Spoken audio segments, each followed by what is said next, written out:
What up, Fight World? It's your boy Ego, and I have a very special guest in the house, Mikey Garcia. How are you doing today? Hi, man. I'm doing good. Really excited for what's coming up, So very happy to be where I'm at. Good. I mean, we enjoy seeing you. You're definitely one of the up-and-coming talents, and I just want to ask you some questions for the fans so they can know a little bit more about Mikey Garcia. Sure thing, man. Ask away. All right, perfect. So first thing I want to know is, what's it like coming from a boxing family? Was it something that you knew you wanted to do as a kid, or was it more or less something you had to grow into, the idea of becoming a boxer? Well, we grew up in boxing just like everybody knows that. Grew up in a boxing family with my brothers, both fighters, and my dad as a trainer, and had just a lot of time in boxing gyms, As a kid, I didn't really picture myself, fighting, professionally, less being world champion. I didn't think about doing this as a career. I mean, as a kid, I was just, being a kid, but I didn't envision myself like other kids do, at 8, 10, 12 years old. They already, envision themselves or picture themselves and wish that one day they could be, world champions and fighting, for a world title. I never had that really. It just kind of grew into it and started to do it at 14, 15 years old, just for fun. And it started to develop, and I started to fall in love with what I was doing. And I saw that there's an opportunity to have a good future, good career, and I stepped with it. And everything's been very great for me so far, and I don't regret anything. I really love what I do. I enjoy everything, and I'm very happy to be where I'm at. All right, and we're definitely glad you did choose to stick with it. And some of the fans, they don't know that early on in your career, you sparred with legendary people like Manny Pacquiao and the late Edwin Valero. So if you could tell the fans what those experiences were like, and in your opinion, if Edwin Valero and Manny Pacquiao, if they were both in their prime and they were to fight, who would you favor in that fantasy matchup? Definitely. We were working with those kind of fighters. Like I was actually 6 years old when I first stepped in the ring with Edwin Valero and Daniel Ponce de Leon. They were both like 20, 18 and 0, 20 and 0. Valero had, I think, the record for most first round knockouts or something like that. And I mean, I would only do it for maybe 2 or 3 rounds at a time. With these kind of fighters, because definitely their experience and the strength and just they're that much better. So I would only get in there for a few rounds at a time. But as I started growing older, I started sparring more rounds with them, and in time when his team and his people would actually call us, for sparring, because they liked the sparring. It was very good sparring sessions with them, and he might have already knocked out 1 or 2 guys around in the local gyms, and nobody else wanted to spar him, so they would call us to come in and see if we could help, and we would, show up with Edwin and spar him for a week or 2 weeks to get him ready for a fight. And the one thing I've always said, he hit really hard. He had very heavy hands, and no matter what was on my shoulder, on my hands, if I was blocking a punch, it didn't matter. It always hurt. He was very heavy-handed. I also sparred, you mentioned Manny Pacquiao. I sparred him for a few weeks when he fought, I think, Morales, number 2, the rematch. He was still fighting at, I think, 130 or 126 at the time. And I was also only like 18, but we worked with him. They really liked the sparring session, so they kept calling to come back. And, it all helped me, I guess, learn a little bit of everybody. Manny was very fast, very explosive. And I've said before, I think Valero actually was the guy that I saw that hit the hardest from all the guys that I ever sparred with, that I ever went in the ring with. Valero just hit hard, and they never got a chance to fight each other, but it would have been a very interesting fight, because they both had a lot of power. I think Valero might have had the edge in power just a little bit more, but Manny had the speed at that weight class too, so it would have been a very interesting fight. I purchased, a lot of different guys, but all that helped me, develop into the fighter that I am. We helped out Israel Vasquez for his rematch and 3rd and 4th fight against Rafael Marquez. And, I was also, like I said, just 18, 19 years old, but they really liked that sparring, and of course I was going to, go to work with them, because that helps me. I mean, the better sparring partners you get to get in the ring with, the more you learn, and especially from all their experiences, you learn from all of them. And I was just very young, but still, very eager to learn, and we wanted to get in there with the best. So I wanted to kind of test myself to see how good I could be against these elite fighters, and it was great experiences, man. It was really great. Good. Speaking of Pacquiao, it looks like your brother's training Brandon Rios for a big fight with Pacquiao and Macau, China. So what are your early thoughts on that particular fight? Well, it's definitely going to be a very exciting fight for the fans. Manny Pacquiao brings it every single time he gets in the ring, and so does Brendan. He never takes a step back. Brendan got nowhere to go except forward, and Manny Pacquiao is very, very exciting also. So it's definitely going to be an exciting fight for the fans. It's going to be one of those crowd pleaser fights. I want to be, aware that Pacquiao is, very, very fast and very explosive. But we want to see how he does, coming back after that, knockout loss to Marquez. He hasn't performed as well as he did, maybe 5 fights ago.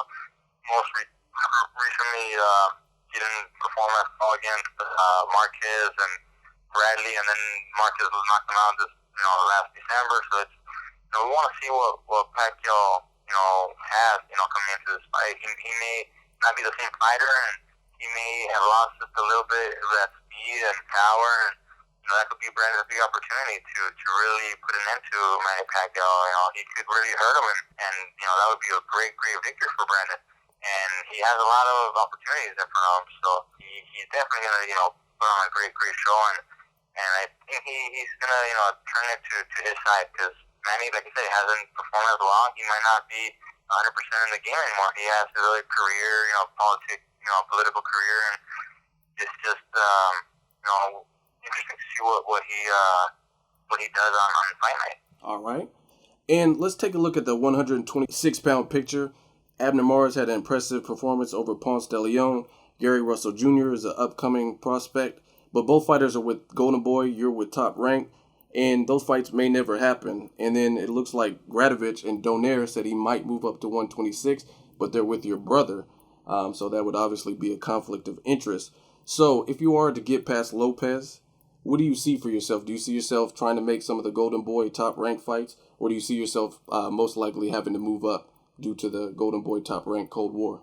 Well, even though there's the champions, and like you mentioned, they are promoted by like Golden Boy fighters, and some are with my brother. Those fights probably won't happen. There's 10 guys on every organization, top 10 guys that you get a chance to defend your title, and some of them might not be as known, but there's definitely good talent in the division, and we may just have to defend against the other guys there, and keep fighting.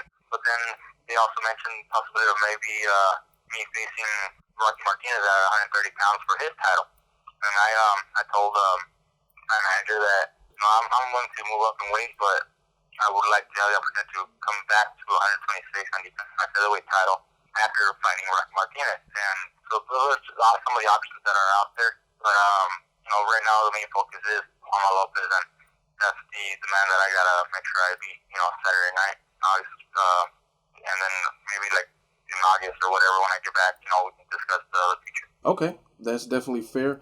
As far as your style, you're very composed and poised in the ring, very technical. Some fans have criticized you for not going in for the kill during certain moments of fights and not necessarily fighting on the inside. So what are your thoughts on this? Have they not seen all that you have to offer, or are you just fighting smart? If you could just elaborate on that for us. Well, first I like to fight smart. First we are defensive, we are technical. I'm very calculated with my punches, so the way I like to fight. I'm very effective like that. But also, there's more to what I can do and to how I can fight. The fans just haven't had the opportunity to see all that. I haven't had the need to show everything that I can do, so they haven't seen it. There's been times where I've had fights that are supposed to make me fight harder and stronger, and maybe brawl with the guy a little more, and I'm able to control the pace and fight at what best suits me, and I'm not gonna fall into a fight that doesn't suit my best interest. So I fight at my speed and my distance, and that's just the way I prefer it. But there's a lot more to what I can do, and I think actually this time, with Lopez, there's going to be an opportunity to show the fans a little more to what I can do. I think it's a very good matchup, and the styles I think will match up very, very well. Where I like I said, I'll have an opportunity to show another of Mikey Garcia. All right. I think that's a really good answer. And I personally picked you to beat Salido.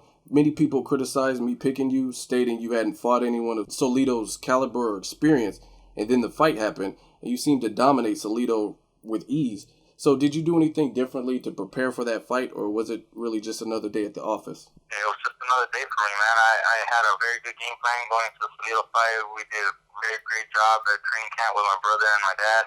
We came together and decided to work on the game plan. And, I was able to catch him early on and dictate the pace. And, I knew exactly what I had to do, and I wasn't going to let him, overwhelm me with pressure because I was prepared for that. I was prepared for it, and boxing like that, I knew I could box very effectively. Like that, I could move, I could use my footwork and hand speed and, my accuracy, very effective against a fighter like Salido. So the people just hadn't seen it, the fans hadn't seen it because I hadn't had the need to show them that. But, people around my circle, they knew what I could do. And other gyms nearby, they seen me work through that. They knew, the general public didn't, but we knew we could do it, and that's exactly what we did. To Salido, we boxed him, and we were able to, show everybody that I was the better fighter. All right. So fast forward to the present day, you have a big fight, Juan Manuel Lopez, June 15th in Texas. And some have written Lopez off. He's kind of at a crossroads after the 2 Salido loss. So I personally expect Lopez to be aggressive and focused since it's kind of his last stand, last hurrah. What can the fans expect from you in this fight with Lopez? Well, I'll be ready for whatever Lopez wants to do. I'll make sure I'm just a step ahead of him. If he wants to pressure and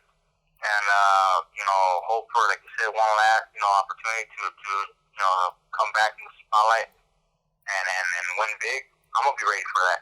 If he decides to box and then try to be a little more defensive or use his boxing skills a little more, then I have to pressure the fight a little bit, or I have to press on just a little more than usually. I'll be ready for that too. I've worked on a lot of things with my sparring partners and with my brother Robert and my dad to be prepared for whatever Lopez wants to do, so that I'm just, like I said, just a step ahead of him. All right. And where can the fans follow you? Fans can always follow me now on Twitter and on Instagram at Mikey Garcia. I'm still fairly new to it, but getting the hang of it. All right. So Twitter at Mikey Garcia, Instagram at Mikey Garcia, Facebook, Miguel Mikey Garcia. That's probably the easiest ways to get a hold of me or keep in touch. Like I said, I'm still a little new to all this, but I'm getting the hang of it. It's pretty fun, getting back feedback from the fans and getting a chance to talk to them, on a personal level. All right. And do you have any special messages for Spanish-speaking viewers? Pues un saludo a todo el público que me apoya. Ha sido una carrera que se ha tardado un poco, pero muy contento de lograr lo que hemos logrado y juntos llegaremos más lejos. Así que muchas gracias por todo y nos estaremos mirando. All right, perfect. I just want to thank you for your time, Mikey, and I wish you luck on your upcoming fight, and we'll definitely be in touch. No problem, man. Anytime. Thanks.